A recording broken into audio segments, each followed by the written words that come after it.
ऋग्वेद के 5वें मंडल का एक मंत्र है, ओम योस्मय घ्रंस उत ऊधनी सोमम सुनोति भवति द्युमा अहः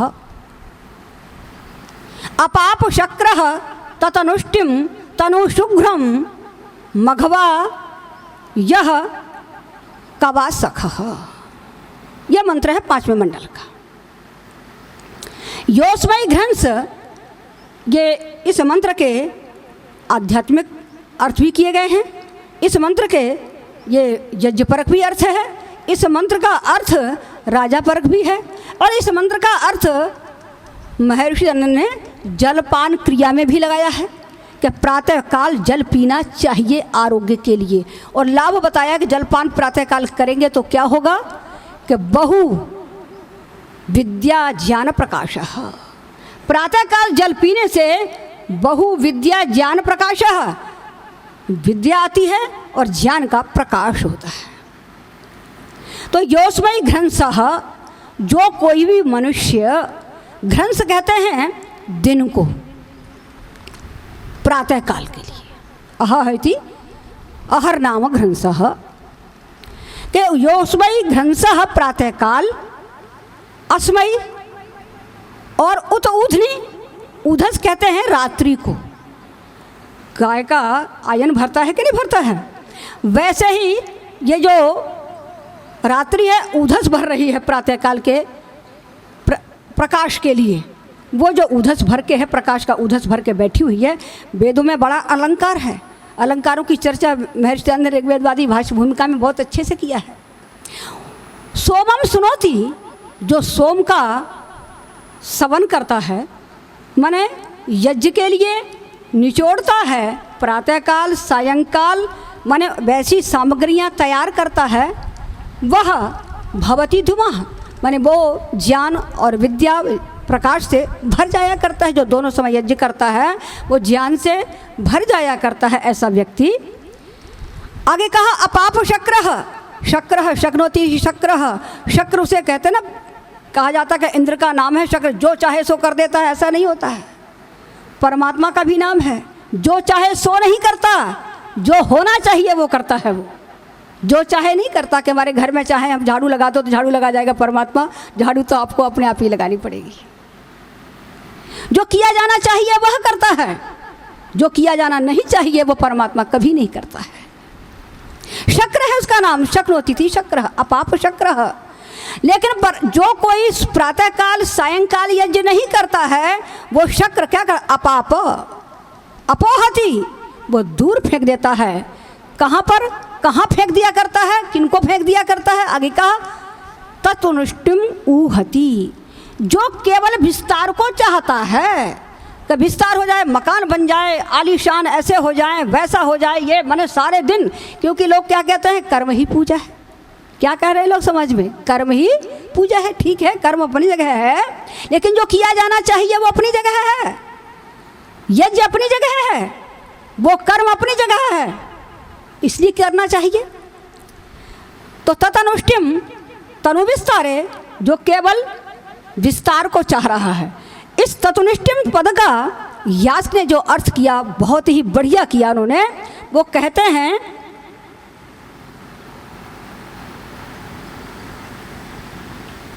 अपेतः घ्रंसात् अपेतः अलंकरिष्णुः घर्मात् अपेतः, घर्म, घर्म कहता है यज्ञ का नाम है। घर्मात् अपेतः, यज्ञ से तो दूर हो गया। अलंकरिष्णु, अलंकार में लगाया है। इस प्रकार से लता टांग देते हैं, इस प्रकार से पर्दे टांग देते हैं, इस प्रकार से गाड़ी को सजा लेते हैं, इस प्रकार का मैदान बनाते हैं, इस प्रकार का कुछ भी कर लेते हैं, करने में लगा अलंकरिष्णु। वो जो ऐसा व्यक्ति है। और आगे और विशेषण दिया उसका ततनुष्टिम का, अयज्वानम, जो यज्ञ नहीं कर रहा है, विस्तार में लगा हुआ है, अलंकार में लगा हुआ है, लेकिन यज्ञ नहीं करता है। आगे का तनु शुभ्रम, जो अपने तन को सजाने में लगे। कुछ तो लोग मकान बनाने में लगे हैं, जो मकान बनाते रहते हैं उनको अपना होश ही नहीं रहता है कि पानी पिया कि नहीं, भोजन किया कि नहीं समय पे, और करते चले जाते हैं विस्तार ही विस्तार, विस्तार ही विस्तार। फैक्ट्री में चले गए तो फैक्ट्री में ही बैठे हुए हैं। ऑफिस में चले गए तो ऑफिस में ही बैठे हुए हैं, सोचते जा रहे हैं, समझते जा रहे हैं, करते जा रहे हैं, लेकिन अपना चिंतन किसी बात का नहीं है। ऐसे लोग भी हैं। तो उनके लिए कहा मंत्र में अपोहति, अपाप दूर कर देता है। अपऊहति, ऊह तर्के, अप जो तर्कना से भी बहुत दूर है। अभी आपको किसी को भी कुछ कह दिया जाए, भाई आप अच्छी तरह से नहीं बैठे हैं, मंत्री जी आवे कहें कि भाई आप ठीक से नहीं बैठे हो यहाँ पर, तो अब कितना बुरा लगेगा। और उसके बाद अंदर समाता नहीं है, बाहर जाते हैं तो अपने जो मित्र हैं उससे कहते हैं देखो भाई आज मंत्री जी आए, मंत्री जी ने मुझे यह कह दिया। हमारे अंदर नहीं समा रहा है, हमने उनको भी कह दिया।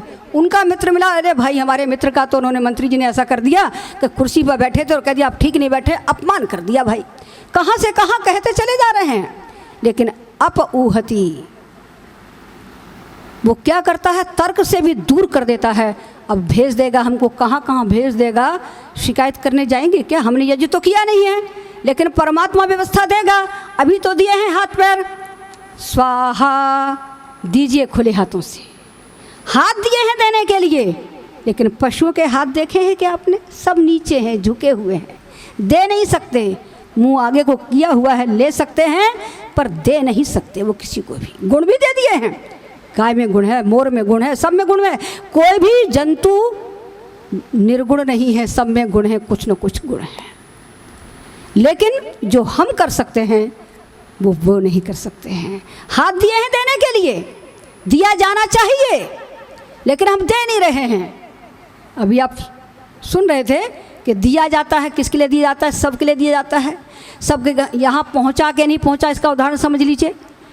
अगर अग्नि जल रही हो, उसमें 4 मिर्च डाल दीजिए, फिर क्या होगा, पहुँचेगी कि नहीं पहुँचेगी आपके पास? मिर्च पहुँच जाएगी, सब लोग छींक छींक कर बैठेंगे सब लोग, और खांसी भी आने लगेगी। यज्ञ में दिया गया पहुँच गया, और ऐसे ही यज्ञ में दिया गया सबके पास पहुँच तो रहा है, दिया जा रहा है, पहुँच गया। हमारे यहाँ बच्चे पढ़ते थे, मेरी गुरुजी थी, तो उन्होंने कहा भाई यज्ञ में दिया हुआ सबको पहुँच जाया करता है। कापी एक थी, रूप लिखे गए थे, उसमें रूप लिखे गए थे, उसमें रूप लिख दिए गए, धातु, सारे धातुओं के। अब 2 छात्र लड़ने लगे तो कैसे लगे, वो कहे मैं पहले लिखूंगी, वो कहे मेरे को पहले। तो एक छोटी थी, उनको हम कहते थे छोटी मुन्नी बड़ी मुन्नी, प्रारंभ की बात है, बहुत प्रारंभ की। तो छोटी मुन्नी ने कहा अगर दोनों लड़ रहे हो तो क्या है, लाओ कापी को ये कुंड में डाल देते हैं, सबको मिल जाएगी कापी। मने बच्चा ही है, समझ में जो आया, लेकिन कापी तो नहीं मिलने वाली थी, कुछ नहीं मिलने वाला था, क्योंकि वो तो अग्नि का धर्म है, उसको भस्मीभूत कर देना, भस्मीभूत कर देगी।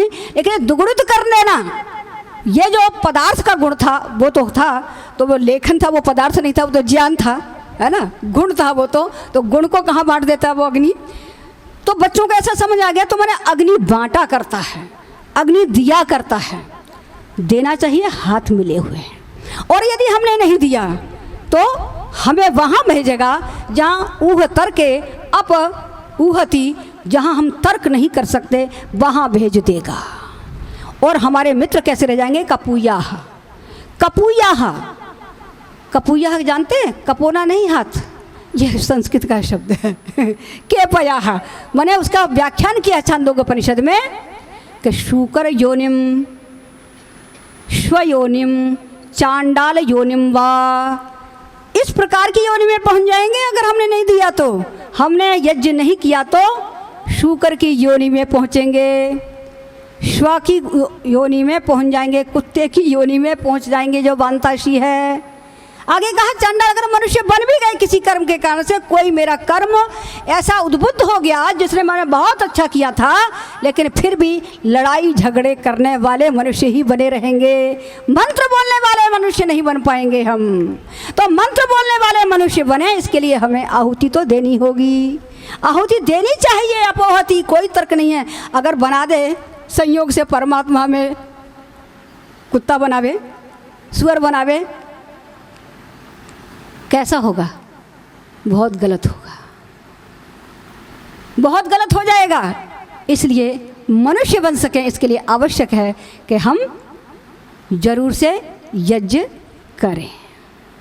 हमारे दोनों विद्वानों ने बहुत अच्छा संभाषण किया और बहुत ही उत्तमता से यहाँ पर वो अपना विषय रखा कि मैंने यज्ञ किया जाना चाहिए।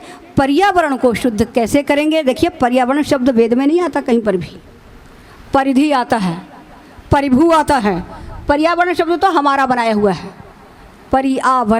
पर्यावरण ये लौकिक संस्कृत लोगों का बनाया हुआ है, संस्कृतज्ञों का, ये वेद का नहीं है। परिभू, परिधि, घेरा, जो घेरा है जमीन से लेकर के भी लेयर है। माने जैसे स्वामी दयानंद ने लिखा है ऋग्वेदादि भाष्य भूमिका में ही कि 36 फुट के बाद इस प्रकार का घेरा शुरू हो जाता है और अंतरिक्षक 7 घेरे बने पड़े हैं। तो बहुत से लोग कहते हैं कि ओजोन परत है, ओजोन परत जो गर्म हो जा रही है, पता नहीं क्या हो जा रहा है, माने छिद्र हो गया है उसमें, इसलिए गर्मी बढ़ रही है। ऐसा नहीं है। वर्षा होती है, वर्षा के समय विद्युत युक्त रश्मियाँ जो होती हैं वो कुछ रह जाती हैं अंतरिक्ष में, उनके ताप से ऐसा होता है। तो उसके लिए हिरण्मयः कोश है, उसके लिए कहा गया कि हिरण्मय कोश है जो ओजोन परत है, उसके लिए हविषा विधेम, उस ओजोन परत को हम हवि से प्राप्त करें। किससे प्राप्त करें? हविषा। वो क्योंकि इस घी का नाम होता है स्नेहन, स्नेहनम, स्नेहम। चिकनाहट जो है, स्नेह, वाणी की चिकनाहट की स्नेह भर देती है, संबंध अच्छे बन जाते हैं। इसी प्रकार से जो घी डाला जा रहा है वो अंतरिक्ष में जाएगा तो वहाँ पर जो लेयर है उसको भी वो ठंडक पहुँचाएगा। आप जल जाइए, घी लगा लीजिए, ठीक हो जाएंगे, बहुत जल्दी ठीक हो। आप सोचते होंगे कि किसी की कही बात कह रहे हैं, मैं तो अपनी स्वयं की अपनाई हुई बात कह रही हूँ। मुझे गाड़ी पकड़नी थी 8 बजे और 7:30 बजे खौलता हुआ पानी मेरे उधर पर ही गिर गया। कहीं पर ही दाग नहीं है, कुछ भी नहीं है, एक भी नहीं है। गिर गया और गाड़ी पकड़नी है और गिर गया पानी बोतल में भरते हुए, गिर गया तो मैंने झट से गाय का घी लिया और बहुत सा फावा बनाया, टपाक से टपका लिया। उसके बाद जाते समय ग्वार पाठे के फट्टे फाड़े बड़े बड़े और चिपका करके मैंने गाड़ी पकड़ ली। फैक्ट्री का मैंने उद्घाटन भी कर दिया। घी से यह होता है, ऐसा नहीं है। सब कुछ जो भी मैं कहती हूँ वो केवल प्रैक्टिकल की हुई बात कहती हूँ, जो क्रिया में लाई हूँ। वैसे ही मैं कहती नहीं हूँ, पढ़ी पढ़ाई कुछ नहीं कहती मैं तो इस बात को हम ध्यान रखें कि घी इतना शांतिदायक है। तो घी से ही उसको जो हिरण्मयः कोश है जिसको कहा गया, जो ओजोन का परत है, उसका जो ताप है, उसमें जो उष्णता है, वो हम यज्ञ के द्वारा ही ठीक कर सकते हैं। तो यज्ञ हमें करना चाहिए। बहुत अच्छी बात है। आज क्यों था प्रश्न, क्यों करें? मनुष्य बनने के लिए करना चाहिए। और बहुत सी बातें कही गई हैं। कहा है कि हवनम, यज्ञ में क्या होता है? हवनम, दानम, ये हो गया। और किस लिए करें? वहाँ पर कहा गया है कि बुद्धि बल के लिए भी करें। बुद्धि के लिए मेधायै स्वाहा, यजुर्वेद में कहा है आप बुद्धि के लिए स्वाहा करें। बहुत से लोग होते हैं, बड़े बड़े घरों में जाना पड़ता है तो क्या कहते हैं, हमारा बेटा तो समझ नहीं पा रहा है, उसको बुद्धि है नहीं, और ये क्या है, तमाम बातें सामने खड़ा कर देते हैं। तो हमको प्रातःकाल यज्ञ अवश्य करना चाहिए और बच्चों के सुधार के लिए भी करना चाहिए। सामवेद में बहुत बार मंत्र है, यज्ञेन शिशून पर्यभूषत, यज्ञ के द्वारा शिशुओं को सजाओ, यज्ञ के द्वारा शिशुओं को सजाओ। तो मैंने बिठाना, बहुत से लोग होते कि नहीं छोटा बच्चा यज्ञ में मत बिठाओ, बहुत से लोग कहते हैं। बनारस में थी तो बहुत सारे लोग ऐसे ही कहते थे, यज्ञ कराने जाते। ऐसी बात नहीं है। यज्ञ हमारे लिए उपादेय है। पर्यावरण में आप साबुन नहीं फेंक सकते, सर्फ नहीं फेंक सकते, झाड़ू भी नहीं लगा सकते हैं। केवल यज्ञ में यह ताकत है कि यज्ञ ही ये कर सकता है। तो इस प्रकार से यज्ञ का बड़ा महत्व है, प्रत्येक मनुष्य को करना चाहिए। अगले जन्म में भी हम मनुष्य बन सकें इसके लिए भी करना चाहिए, और अपने आत्मिक बल के लिए भी करना चाहिए, बौद्धिक बल के लिए भी करना चाहिए। हमारे विद्वानों ने जो आपके सामने बातें कही हैं उसका अनुगमन करें, और उन सब के लिए बहुत बहुत साधुवाद है कि उन्होंने बहुत अच्छे तरीके से अपना विषय प्रस्तुत किया। ओम शम।